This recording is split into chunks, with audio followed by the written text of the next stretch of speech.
Voilà, bonjour. Reprenons le cours sur les variables aléatoires. Donc, si x est une variable aléatoire discrète qui prend des valeurs xn, x2, xn, fn c'est considéré comme les fréquences ou bien on peut considérer les probabilités.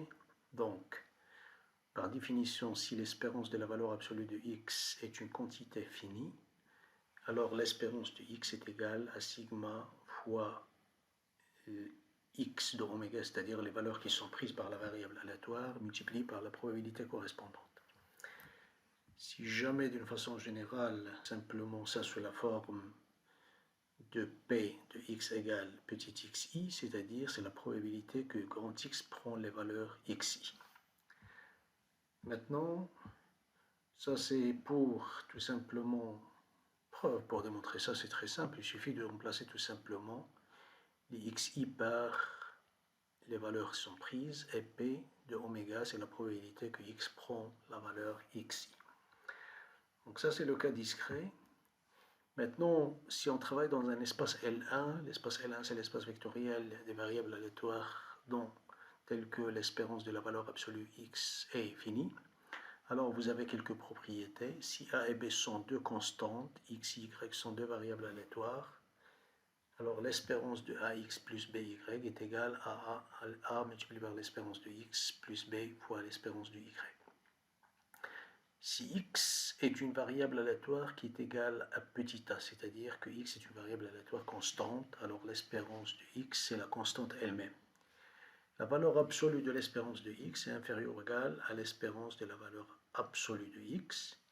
Si x est supérieur ou égal à 0, c'est-à-dire si x est une variable aléatoire positive ou nulle, alors l'espérance de x est une quantité qui est positive ou nulle. Si vous avez deux variables aléatoires x et y, telles que x est inférieur ou égal à y, alors l'espérance de x est inférieure ou égale à l'espérance de y. Si oméga est un ensemble fini, alors toutes les variables sont dans L1, c'est-à-dire l'espérance mathématique des variables définies sur oméga fini, et ce sont des quantités finies. Maintenant, vous avez un théorème fondamental concernant lorsqu'on transporte, c'est-à-dire on va associer à grand X, une variable aléatoire, une certaine correspondante à l'aide d'une fonction f. Donc, comme j'ai dit, x est une variable aléatoire définie sur oméga à valeur dans grand F. Maintenant, on va considérer que nous avons f, une fonction de grand F vers R, telle que l'espérance de la valeur absolue de f de x est finie. Si je veux calculer l'espérance de f de x, c'est exactement f de xi fois la probabilité que grand X égale xi. Donc voilà comment on arrive à définir l'espérance de f de x. Maintenant, vous avez, donc au début, j'ai parlé des variables aléatoires, c'est toujours dans le cas discret. Maintenant, on va parler de la variance. La variance est un paramètre de dispersion. On le note souvent soit par VAR de x, ou bien on peut le noter tout simplement V de x, ou bien on peut le noter sigma carré. La variance est égale à l'espérance de x moins l'espérance de x, le tout au carré. Donc si vous développez le carré à l'intérieur de l'espérance, vous allez avoir l'espérance de x au carré moins 2 fois x, l'espérance de x, plus l'espérance de x, le tout au carré. Après, vous appliquez les propriétés de linéarité de l'espérance, c'est-à-dire ça va vous donner l'espérance de x au carré, moins 2 fois l'espérance de x multiplié par l'espérance de x, plus l'espérance de x au carré. D'après une simplification simple, il va vous rester tout simplement que la variance est égale à l'espérance de x au carré moins l'espérance de x au carré. Donc l'espérance de x au carré, c'est tout simplement la somme des quantités xi qui se trouvent dans f au carré fois la probabilité que grand X prend cette valeur moins l'espérance de x au carré. Ou bien d'une manière générale, on peut dire que la variance de x, c'est la moyenne des carrés, qui est là, moins le carré des moyennes. Maintenant, une fois qu'on a déterminé la variance d'une variable aléatoire, on peut donner un autre paramètre appelé écart type de x. Et l'écart type de x, c'est tout simplement la racine carrée de la variance de x. Et l'écart type, c'est une quantité qui est positive. Maintenant, une autre fonction très utilisée dans le cadre des probabilités, c'est la fonction génératrice. Donc, supposons que vous avez x, une variable aléatoire définie dans n, à valeur dans n, bien sûr, c'est une variable aléatoire discrète, infinie, dénombrable, et petit s appartient à l'intervalle 0,1. Donc, on peut définir la fonction génératrice de la manière suivante. G de Sx, c'est-à-dire c'est la fonction génératrice associée à la variable x, est égale à l'espérance mathématique de petit s à la puissance x. Donc il suffit maintenant de remplacer x par toutes les valeurs qui sont prises par la variable aléatoire, c'est-à-dire petit n.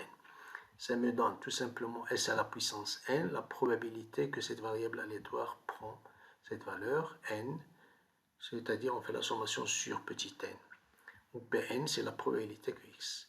Donc c'est une fonction gx continue sur 0,1, elle est de classe C infinie sur 0,1, elle caractérise la loi de x, c'est-à-dire si on connaît la loi de x, on peut déterminer la fonction génératrice, si on a la fonction génératrice, on peut déterminer la loi de x. Ça, c'est la première propriété. Une deuxième proposition ou propriété, si x appartient à L1, c'est-à-dire que la variable aléatoire est L1 intégrable, alors la fonction génératrice de x est dérivable à gauche en s égale 1 et l'espérance de x, ce n'est rien d'autre que la dérivée de la fonction génératrice pour s égale à 1. Troisièmement, si vous avez x multiplié par x moins 1, x moins p appartient à L1, c'est-à-dire que la variable aléatoire qui est là est L1 intégrable, alors g de x est p plus 1 fois dérivable, et vous avez la relation suivante qui vous dit que l'espérance de x multiplié par x moins 1 multiplié, etc. par x moins p est égale à exactement la dérivée de g à l'ordre p plus 1, et en prenant s égale à 1. Voilà comment on peut déterminer la relation qui existe entre l'espérance d'un tel produit et puis les dérivés de la fonction génératrice. Calcul de moments, quand on parle de moments, c'est tout simplement, on va vous donner les moments les plus simples qui sont l'espérance et la variance, et on va vous donner la relation pour quelques relations qui existent entre les fonctions génératrices et les lois de probabilité dans le cas des variables aléatoires discrètes. On va commencer par une variable de Bernoulli. On a déjà dit que la variable de Bernoulli, x est une variable aléatoire de Bernoulli. Si x prend seulement deux valeurs, prend la valeur 1 qui est le succès avec la probabilité petit p, et prend la valeur 0 qui est l'échec avec la probabilité 1 moins p. Dans ce cas-là, l'espérance mathématique de x est égale à petit p, et la variance de x est égale à p multiplié par 1 moins p. Exemple, supposons que vous avez un événement A qui vous intéresse. Donc un événement est une partie de oméga, et on peut définir la variable aléatoire grand X est égale à l'indicatrice de A.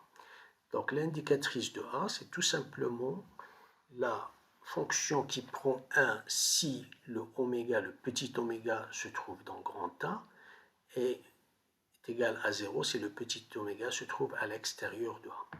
Si je veux calculer l'espérance de grand X dans ce cas-là, c'est l'espérance de l'indicatrice de A, c'est égal à la probabilité exactement de A. Si X est une variable binomiale, et on sait très bien qu'une variable binomiale est caractérisée par deux paramètres, petit n et petit p. Le petit n, c'est le nombre de fois où l'expérience est répétée sous les mêmes conditions. Petit p, c'est la probabilité de succès. Donc, je peux calculer dans ce cas la fonction génératrice de cette variable aléatoire de binomiale. G de S est égal à la somme de toutes les combinaisons possibles de k parmi n, petit p à la puissance k, à moins p à la puissance n moins k, s à la puissance k. Et si vous faites la somme d'après la formule du binôme, ça vous donne 1 moins p plus ps à la puissance n. Et voilà, tout simplement.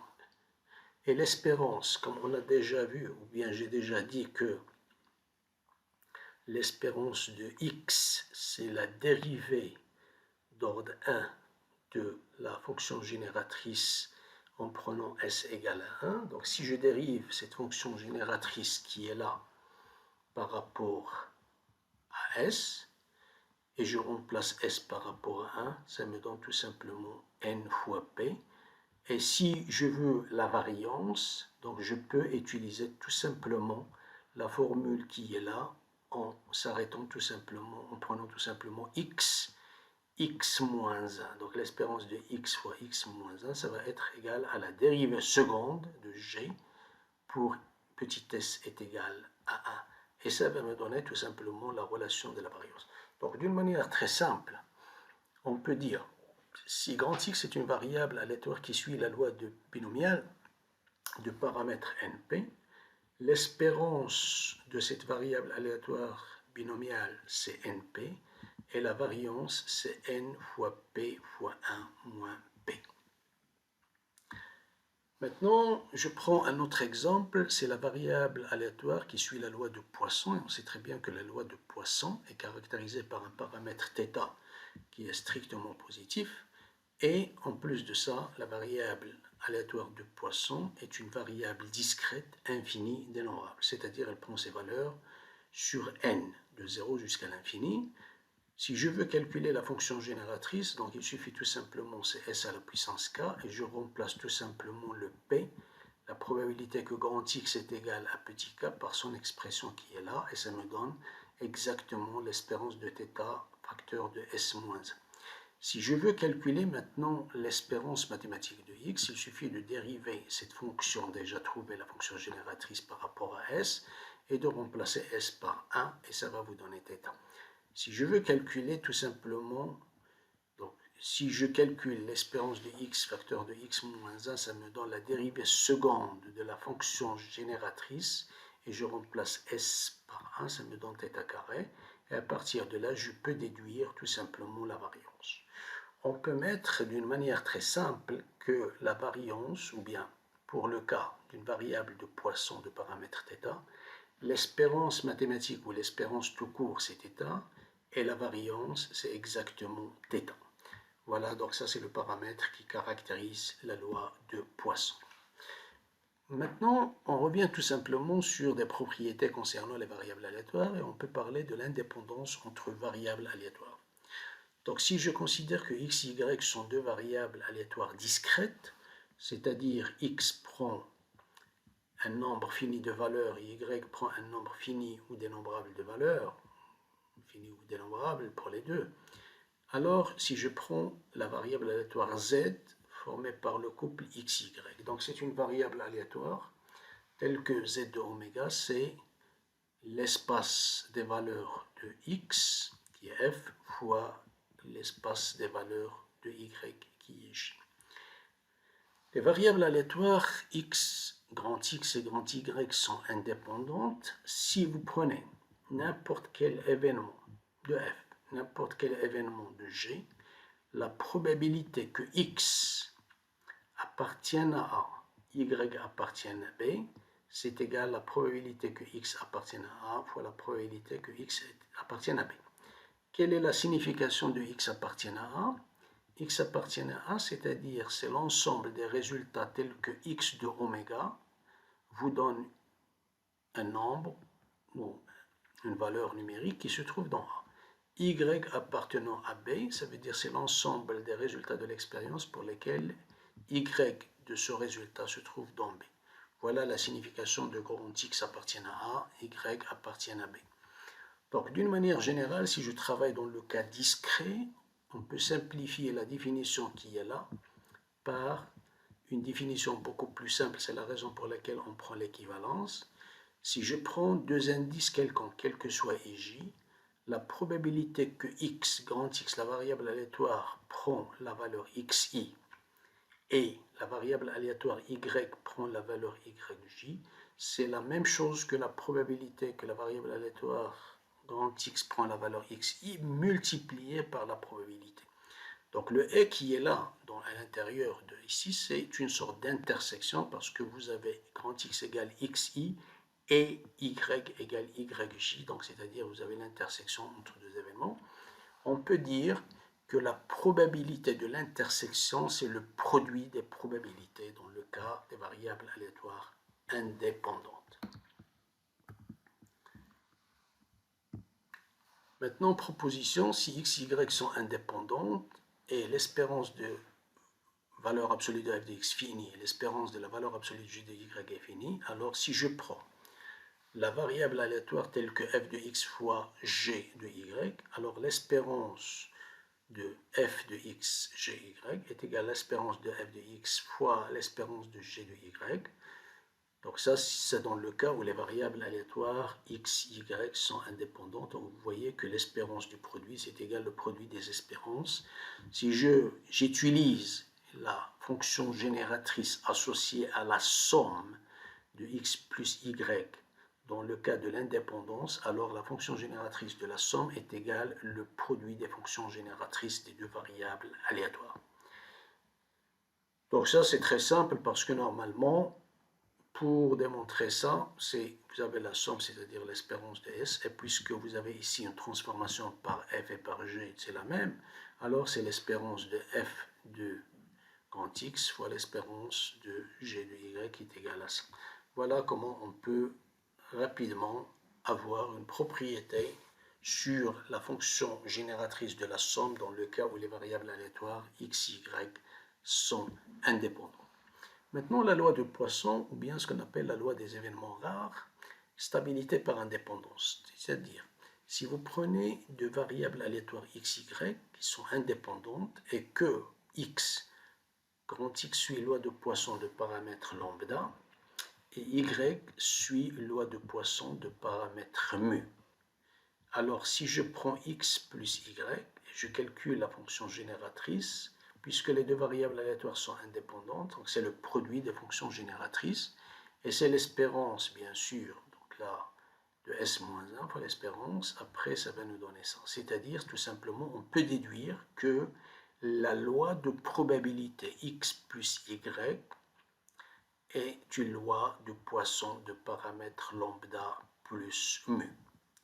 D'une manière beaucoup plus simple, si x et y sont indépendantes et que x suit la loi de Poisson lambda et y suit la loi de Poisson mu, alors x plus y est une loi de Poisson qui suit, x plus y est une loi de Poisson de paramètre lambda plus mu. Voilà la signification de cette stabilité de l'indépendance. Donc tout simplement ici on prend un exemple très simple pour mettre en évidence la loi de Poisson avec la somme et que les deux variables sont x et y sont indépendantes. Donc là, supposons que vous avez le flux de véhicules durant une tranche horaire, c'est-à-dire à partir dans un certain temps. Vous avez le nombre de voitures qui traversent le premier tronçon, c'est associé à x, et le deuxième tronçon associé à y. Après, les deux tronçons se rejoignent pour donner un seul tronçon qui est là. Donc, et si je considère S est égal, donc S, c'est-à-dire le flux de véhicules, ça va être tout simplement le flux durant une tranche horaire correspondant à X, plus le flux durant une tranche associée à la variable Y. Donc voilà la signification tout simplement de la loi de Poisson de paramètre lambda plus mu. Voilà.